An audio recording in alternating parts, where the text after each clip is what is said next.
साथियों को नमस्कार।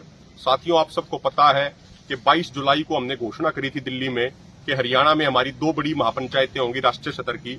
एक हमारी पहली महापंचायत कल है 15 सितंबर को उचाना की नई अनाज मंडी अतिरिक्त अनाज मंडी में। उस महापंचायत की तैयारी पूरे जोर शोर से जारी है। तैयारी लगभग पूरी हो चुकी है।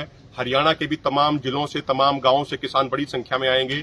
पंजाब से भी बड़ी संख्या में आएंगे। पूरे देश भर से आ रहे हैं। आज अचानक से हरियाणा पुलिस की टीम आती है और वो ये नोटिस हमें थमा के जाती हैं कि भाई आप पंचायत नहीं कर सकते, आप अनुमति लीजिए।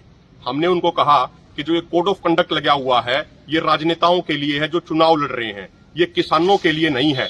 ये मंडी किसानों की है और किसान यहाँ अपनी पंचायत कर सकते हैं। हमारा एक दिन का कार्यक्रम है 10 से लेके 4 बजे तक का। तो आप गैर जरूरी व्यवधान पैदा मत कीजिए, आप ये अव्यवस्था पैदा मत कीजिए।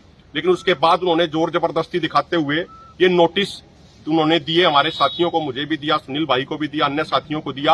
और उसके बाद वो लोग माइक वालों को, साउंड वालों को, टेंट वालों को जबरदस्ती थाने में बुलाते हैं और उनको धमकी देते हैं कि भाई अगर तुमने अपना टेंट का सामान लेके गए, माइक का सामान लेके गए तो तुम्हारे खिलाफ कार्रवाई करी जाएगी, हम सख्त कार्रवाई करेंगे, सामान भी जब्त कर लेंगे। साथियों, हम एक बात कहना चाह रहे हैं, हमारी अभी तमाम साथियों से बातचीत हुई अपने फोरम के। हम एक बात क्लियर कर दें कि हम कोई पॉलिटिकल पार्टी नहीं है। हमारे ऊपर कोड ऑफ कंडक्ट ऐसा सच लागू नहीं होता। जो लोग राजनीति कर रहे हैं, जो लोग वोट मांगते हैं, उनके ऊपर लागू है कोड ऑफ कंडक्ट। तो अनुमति तो उनको लेनी है। मंडी किसान की है तो हम वहां अपनी पंचायत शांतिपूर्ण तरीके से करना चाहते हैं और वहां करें भी गए। और प्रशासन को, हरियाणा सरकार को, भाजपा को एक बात ये भी कह देते हैं कि अगर इस देश के अन्नदाता किसान को पंचायत करने की अनुमति नहीं दी जाएगी, उसको रोका जाएगा, उसके ऊपर जुल्म ज्यादती करी जाएगी जैसे आपने पहले भी करी है, तो फिर आप ये याद रखना कि हमारी भी मजबूरी बनेगी। फिर जो बीजेपी की रैलियां होने वाली हैं, जो बीजेपी की पंचायतें मीटिंगें होने वाली हैं, हमारी भी मजबूरी बनेगी उनका विरोध करना, डट के विरोध करना। फिर आप ये देख लेना, आपको हर जगह पे अपनी पूरी फोर्स लेके इनको जाना पड़ेगा। फिर जब ये गांव में आएंगे तो हमारी भी मजबूरी बनेगी इनका विरोध करना। इस बात को सरकार ध्यान रख ले, भाजपा ध्यान रख ले कि अगर किसानों को पंचायत करने से रोका जाएगा तो फिर किसानों की भी मजबूरी बनेगी। फिर ये मत कहना कि कभी आप चुनाव आयोग में शिकायत करो जाके कि हमें गांव में नहीं जाने दिया जा रहा, हमें पंचायत नहीं करने दी जा रही। फिर आप इस चीज का ध्यान रखिएगा, हमारी भी मजबूरी बनेगी और हम भी फिर मजबूती के साथ फैसला लेंगे।